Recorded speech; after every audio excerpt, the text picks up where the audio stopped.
السلام علیکم ناظرین، میں ہوں طلحہ سکندر اور آپ یوٹیوب چینل دیکھ رہے ہیں۔ ناظرین، آج بجٹ کا پاس ہونا ہے۔ حکومت اپنی معاشی کامیابیوں کے چرچے کر رہی ہے، بلکہ مارکیٹنگ کر رہی ہے سوشل میڈیا کے تھرو، ٹی وی چینلز کے تھرو، اور آپ کو پریشان ہونے کی کوئی ضرورت بھی نہیں ہے، کیونکہ شہباز شریف کا سٹیٹمنٹ سامنے آ گیا ہے جس میں وہ یہ کہہ رہے ہیں کہ یہ جو بجٹ ہے ہم نے بہت ہی محنت اور خلوص کے ساتھ تیار کیا ہے اور عوام کی فلاح و بہبود یہی ہماری اولین ترجیح ہے۔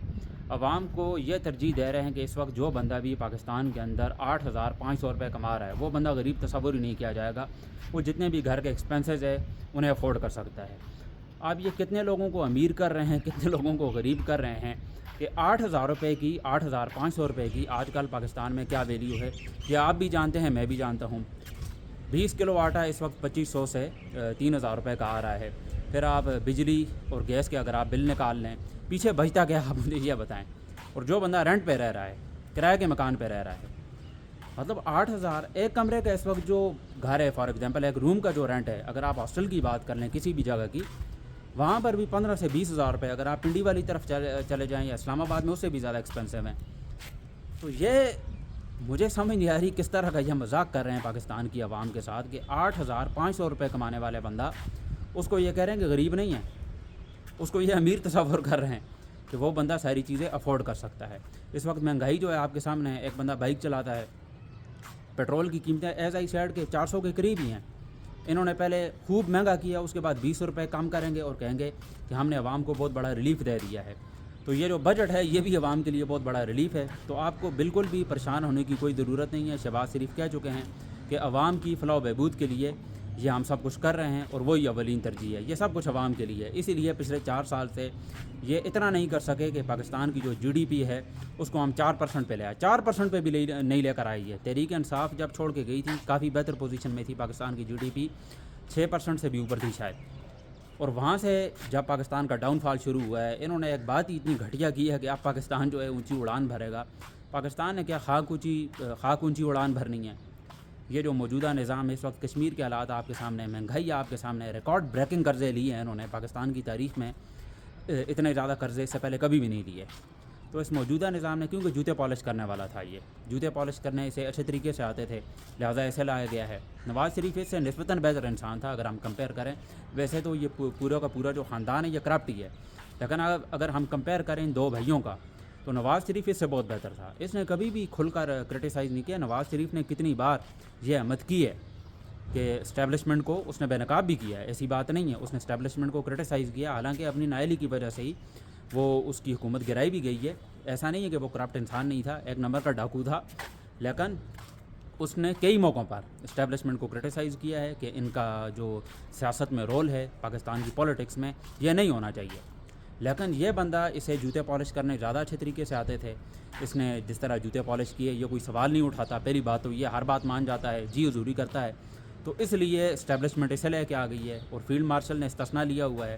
ایز آئی سیڈ، میں اپنے پچھلے ولاگز میں بھی یہ بات ڈسکس کر چکا ہوں کہ استثنا نام کی کوئی چیز رہی نہیں ہے اسلام کی تاریخ میں بھی، بلکہ یہ جو دوسرے مذاہب کے بھی لوگ ہیں یہاں پر بھی سزا کا، اور یہ جو عدالتی نظام ہے کوئی نہ کوئی سزا ہونی چاہیے۔ کوئی آپ جرم کرتے ہیں اس کی کوئی سزا تو ہونی چاہیے۔ اب یہ بندہ، مطلب ہے اس نے پوری پاکستان کی عوام کو یہ کھا گیا ہے، خون چوس لیا ہے اس نے پاکستان کی عوام کا۔ جب اس کا دل کرتا ہے یہ گولیاں چلانا شروع کر دیتا ہے۔ کشمیر کے اندر بھی اس نے کافی لوگوں کو شہید کیا ہے فیلڈ مارشل نے، تو اس سے کوئی بھی سوال ہی نہیں کر سکتا، استثنا لیا ہوا ہے۔ تو اس طرح کی چیزیں صرف اور صرف آپ کو پاکستان میں ہی دیکھنے کو ملتی ہیں، یہ دنیا میں اور کہیں بھی نہیں ہوتا، یہ واحد ملک ہے پاکستان۔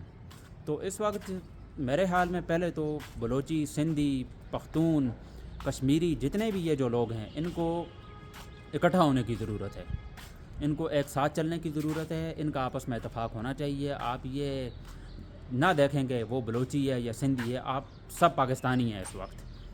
آپ یہ نہ دیکھیں کہ وہ پختون ہے، وہ یہ ہے، یا اس کی کیا کاسٹ ہے۔ یہ کاسٹ کے چکر سے آپ کو نکلنا پڑے گا، اس کے بعد ہی پاکستان جو ہے آگے ترقی کی طرف جائے گا، کیونکہ عوام جو ہے اس کی جو طاقت ہے سب سے زیادہ ہوتی ہے۔ عوام کی مرضی سے اگر فیصلے نہیں ہو رہے، اس کا مطلب ہے کہ عوام جو ہے وہ اس کے ضمیر نہیں جاگے ہوئے۔ تو عوام کے ضمیر تب جاگیں گے جب یہ سب اکٹھے ہوں گے۔ یہ کاسٹ کے سسٹم سے آپ کو نکلنا ہوگا، چاہے وہ پختون ہو۔ میں خود پختون ہوں، لیکن میں مانتا ہوں کہ میں پاکستانی ہوں۔ آپ سب کو اپنی پاکستانیت دکھانی پڑے گی، آپ کو کاسٹ سسٹم میں نہیں جانا ہے۔ تو اس وجہ سے ہی انشاءاللہ آگے حالات بہتر بھی ہوں گے، اور عوام کو باہر نکلنا ہوگا، اپنے حقوق کے لیے آواز اٹھانی ہوگی. اور اگر آپ اپنے حقوق کے لیے آواز نہیں اٹھائیں گے، پھر جس طرح کا یہ حالات چل رہے ہیں یہ آپ کے سامنے ہی ہیں، اسی طرح یہ آگے یہ جو گاڑی ہے یہ چلتی جائے گی. اب ہم بڑھتے ہیں اپنی اگلی خبر کی طرف. کل سے یہ خبریں آ رہی ہیں کہ عمران خان کو کہیں منتقل کر دیا ہے. میرے خیال میں اس بات میں کوئی سچائی بھی نہیں ہے، ان کو کہیں بھی منتقل نہیں کیا. حالانکہ جو پاکستان تحریک انصاف کی قیادت ہے وہ پہنچ گئی تھی اڈیالہ جیل، جس میں جنید اکبر بھی تھے، شاید خٹک بھی تھے، کہ شاید ہماری ملاقات بھی ہو جائے. لیکن مجھے لگتا ہے کچھ ذرائع سے ہمیں یہ بات پتہ بھی چلی ہے کہ 20 اور 30 جون کے درمیان ہو سکتا ہے کہ عمران خان صاحب کی کسی کے ساتھ ملاقات ہو جائے، لیکن وہ بھی کنفرم نہیں ہے. سہیل آفریدی نے پرائم منسٹر شہباز شریف کو ایک لیٹر لکھا. وہ لیٹر ابھی منظر عام پر نہیں آیا، جس میں کچھ تحفظات کا آپ یہ کہہ سکتے ہیں کہ بات کی گئی ہے، کچھ تحفظات کا اظہار کیا گیا ہے. اور ہو سکتا ہے کہ عمران خان کے حوالے سے ہی انہوں نے بات کی ہو، اور اس کے بعد ہی شہباز شریف اور سہیل آفریدی کی ایک میٹنگ بھی ہوئی، اور وہاں پر بھی انہوں نے یہ بات کی ہوگی کہ مجھے عمران خان سے ملنا ہے. یہ بجٹ کے حوالے سے ان کی گفتگو ہوئی ہے. لیکن بات یہ ہے کہ یہ جھوٹے لوگ ہیں، یہ دلال ہیں، انہوں نے کبھی زندگی میں سچ نہیں بولا ہے، پاکستان کی عوام کو یہ کھا گئے ہیں. تو مجھے نہیں لگتا کہ یہ کوئی تعاون کریں گے پاکستان تحریک انصاف کے ساتھ، اور نہ ہی عمران خان کے ساتھ. اور ابھی کافی ٹائم ہو گیا عمران خان قید تنہائی میں ہیں، اور وہ جیل کاٹ رہا ہے وہ بندہ. تو اس وقت جو حالات ہیں وہ کافی زیادہ خراب ہیں. پاکستان تحریک انصاف کی جہاں تک ملاقات کی بات ہے، مجھے نہیں لگتا کہ عمران خان کو ابھی فی الحال کہیں منتقل کیا گیا ہے. وہ اڈیالہ جیل کے باہر ہی ہیں، اور جو صورتحال ہے وہ سہیل آفریدی کی اس وقت جو قیادت ہے، آپ یہ سمجھ لیں کہ پی ٹی آئی کی جو قیادت ہے وہ بھی کافی زیادہ خلاف ہے سہیل آفریدی کے. کافی سارے لوگ جو ہیں وہ اس وقت گروپنگ میں آپ کہہ سکتے ہیں کہ مبتلا ہیں. ایک دوسرے کو کوئی کہہ رہا ہے کسی اور کو بنانا ہے، اس کی حکومت کو گرا رہے ہیں ہم. تو کافی سارے اس وقت اندر بھی اختلافات چل رہے ہیں. تو اچھی بات تو یہ ہے کہ سہیل آفریدی کی ملاقات ہو جائے، عمران خان سے کوئی پیغام آ جائے عمران خان کی ہدایت کے مطابق ہی. وہ کہتے تو یہی ہیں کہ اگر عمران خان کا کوئی میسج آتا ہے تو اس کے بعد ہم نے پاکستان کو بند کرنا ہے، کے پی کے جو بارڈرز ہیں ان کو بند کرنا ہے، اور جو بھی ہم سے ہو سکا وہ ہم کریں گے. تو اس کے لیے لیڈ کرنا پڑے گا سہیل آفریدی کو. ان کو کچھ بہتر اقدامات اٹھانے پڑیں گے، اقدام اٹھانے پڑیں گے، اور ان کے پاس کوئی روڈ میپ ہونا چاہیے کہ کیا کرنا ہے انہوں نے آگے. اگر یہ ملاقات نہیں ہوتی ہے، یہ ملاقات نہیں کرنے دیتے، تو ان کے پاس آگے لاہ عمل کیا ہے.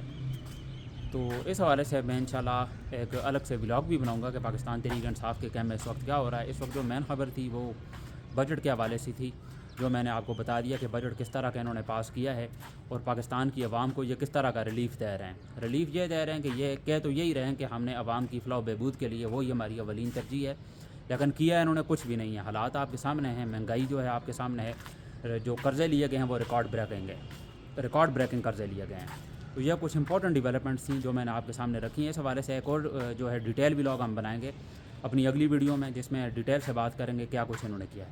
ملتے ہیں آپ سے انشاءاللہ اگلے ولاگ میں. مجھے دیجیے اجازت. اللہ حافظ.